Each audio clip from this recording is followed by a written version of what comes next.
এটা বাণিজ্যিক মূল্য আছে তেনেকুৱা ধৰণৰ গছ পুলিও আমি ৰোপণ কৰিছিলোঁ আৰু তাৰ লগত শাল চেগুন এই ধৰণৰ গছ পুলি আমি দিছিলোঁ যাতে এটা নিৰ্দিষ্ট সময়ৰ পিছত ৰাইজে সেই গছ পুলি কেইটি ব্যৱসায়িকভাৱে ব্যৱহাৰ কৰিব পাৰে ব্যৱসায়িক মূল্য থকাৰ কাৰণে আৰু পৰিৱেশৰ ওপৰত এটা বহল যিটো ক'ব গ'লে আমি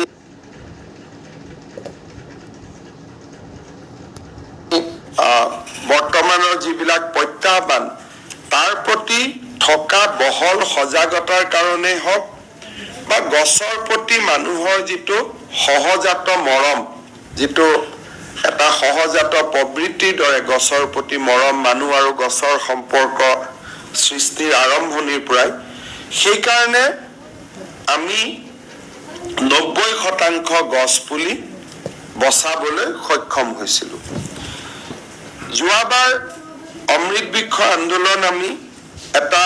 কম সময়ৰ পৰিকল্পনাত আৰম্ভ কৰিছিলোঁ সেইকাৰণে বহুখিনি গছ পুলি আমি প্ৰাইভেট নাৰ্চাৰীৰ পৰা নিবিদাৰ জৰিয়তে আমি কিনিবলগীয়া হৈছিল যোৱাবাৰ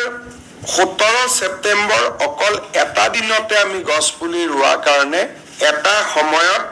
আমাৰ সাৰ্ভাৰ যি পোৰ্টেলত আমি গছ পুলি ৰোৱা ফটো দিওঁ সেইটো ক্ৰেশ হৈ গৈছিলে তাৰ কাৰণে আমি কিছু এটা সংখ্যাৰ মাজেৰেও কিছু সময় আমি পাৰ কৰিব লাগিছিলে যেতিয়ালৈকে আমি সাৰ্ভাৰটো আকৌ এবাৰ ফিক্স কৰি নিদিওঁ ডিস্ট্ৰিবিউশন পইণ্ট কম হোৱাৰ কাৰণে মানুহৰ যিটো গছ পুলি কোনোবা এটা স্থানৰ পৰা আন এটা স্থানলৈ লৈ যাওঁতে কিছু কষ্টৰো সন্মুখীন হৈছিল আমি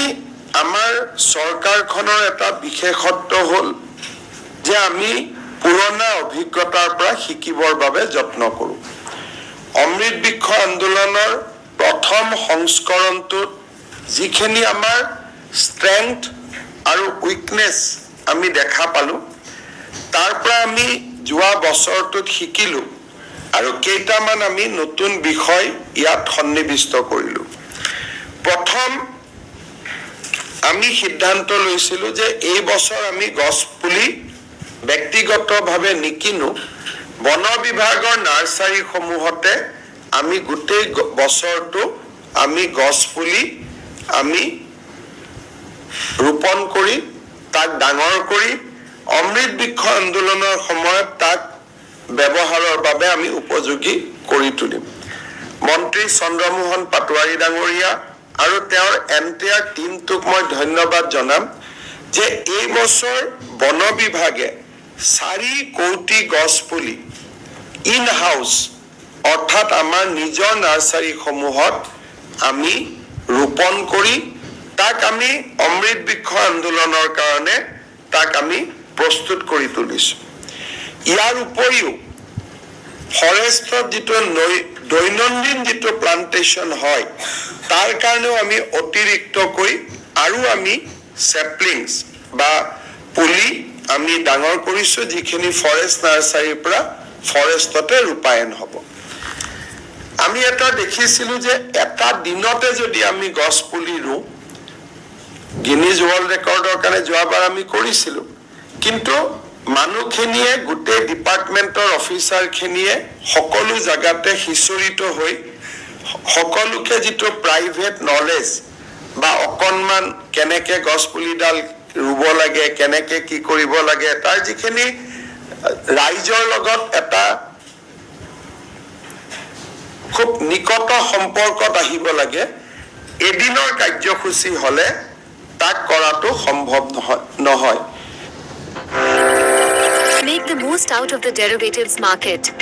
Trade in futures and options today. Open free DMAT account now. Investments in securities market are subject to market risks. Read all the related documents carefully before investing.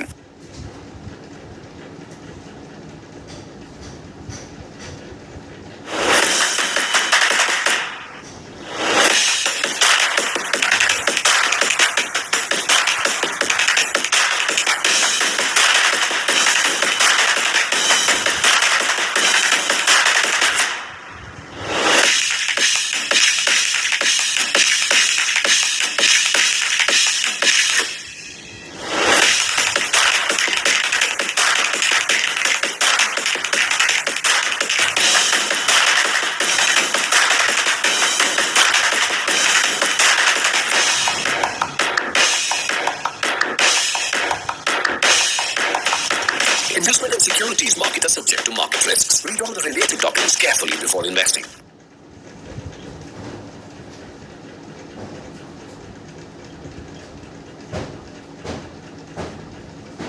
সেইকাৰণে এইবাৰ অমৃত বৃক্ষ আন্দোলন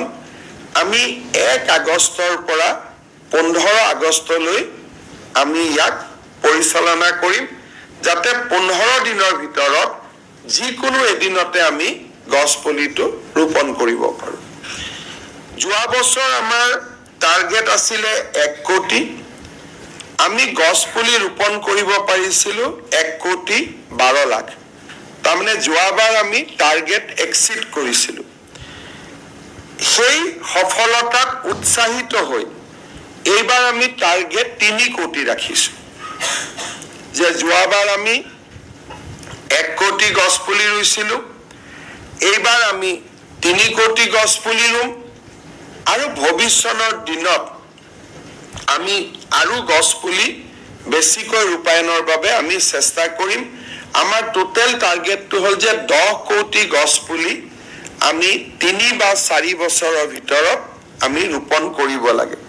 আৰু 10 কোটি গছপুলি যদি আমি ৰোপণ কৰিব পাৰোঁ তেতিয়াহ'লে মই বিশ্বাস কৰোঁ যে ইন নেক্সট 5 to 6 years আমি পৰিৱেশৰ ওপৰত এটা যথেষ্ট পজিটিভ প্ৰভাৱ পেলাব পাৰিম আৰু সমান্তৰালকৈ এটা গছৰ বাণিজ্যিকৰণ কমাৰ্চিয়েলাইজেশ্যনৰ প্ৰক্ৰিয়া এটাও আৰম্ভ হ'ব। সেই দিশৰ পৰা এই বছৰ আমি 15 দিনত আমি 4 কোটি গছপুলি ৰূপায়ণৰ বাবে আমি 3 কোটি গছপুলি আৰু 1 কোটি ৰিপ্লেচমেণ্ট যাতে গছপুলি কেইডাল যদি ঢুকায় বা মৃত্যু হয় লগে লগে তাক যাতে আমি ৰিপ্লেচ কৰিব পাৰোঁ তাৰ কাৰণে আমি 4 কোটি গছপুলি আমি তৈয়াৰী কৰি ৰাখিম, 3 কোটি গছপুলি আমি ৰোপণ কৰিম। আজি যিটো পৰ্টেল আছে এই পৰ্টেলটো আমাৰ কাৰণে কিয় ইম্পৰ্টেণ্ট যে পৰ্টেলত যিসকলে গছপুলি ৰুব তেওঁলোকে নিজৰ নামটো ৰেজিষ্টাৰ কৰিব। ৰেজিষ্টাৰ কৰিলে গছপুলি ৰোৱা ফটোখন আমি আপলোড কৰিব পাৰিম এগেইনষ্ট দ্য ৰেজিষ্ট্ৰেশ্যন নাম্বাৰ। তেতিয়া আমাৰ ধাৰণা থাকিব যে হয় এওঁলোকে গছপুলিটো ৰোপণ কৰিছে আৰু সেই মানুহজনৰ নামত বা সেই ব্যক্তিজনৰ নামত এই গছপুলি কেইডাল অংকিত হ'ব আৰু 16 বা 17 তাৰিখে পুলিবিলাক আৰ্টিফিচিয়েল ইণ্টেলিজেন্সৰ জৰিয়তে আমি কেলকুলেট কৰি আমি আপোনালোকক ক'ব পাৰিম যে একজেক্ট কিমান গছপুলি ৰোপণ কৰা হ'ল। এতিয়া আমাক বহুতে প্ৰশ্ন কৰিব পাৰে যে 1 কোটি 12 লাখ কেনেকৈ হ'ল, কোনোবাই ৰিপৰ্ট দিছে নেকি? ৰিপৰ্ট নহয়, যোৱাবাৰৰ ৱেবছাইটটোত যদি আমি AI জৰিয়তে আমি কেলকুলেট কৰি দিওঁ ফটোবিলাক কেলকুলেট কৰি দিলে আমি 1 কোটি 12 লাখত আমি উপনীত হ'ব পাৰোঁ। ৰিপৰ্ট আৰু ফটো দুইটা মেটচ কৰি যায়। সেইকাৰণে আমি এই পৰ্টেলটো আজি ইয়াতে উদ্বোধন কৰিছোঁ। আপোনালোকে জানে যে প্ৰধানমন্ত্ৰী নৰেন্দ্ৰ মোদী ডাঙৰীয়াই এটা আহ্বান জনাইছিল যে এক পেৰ মা কে নাম, অৰ্থাৎ মোৰ মাৰ জন্মদিনৰ দিনা এডাল গছপুলি মই ৰূপায়ণ কৰিব পাৰোঁ।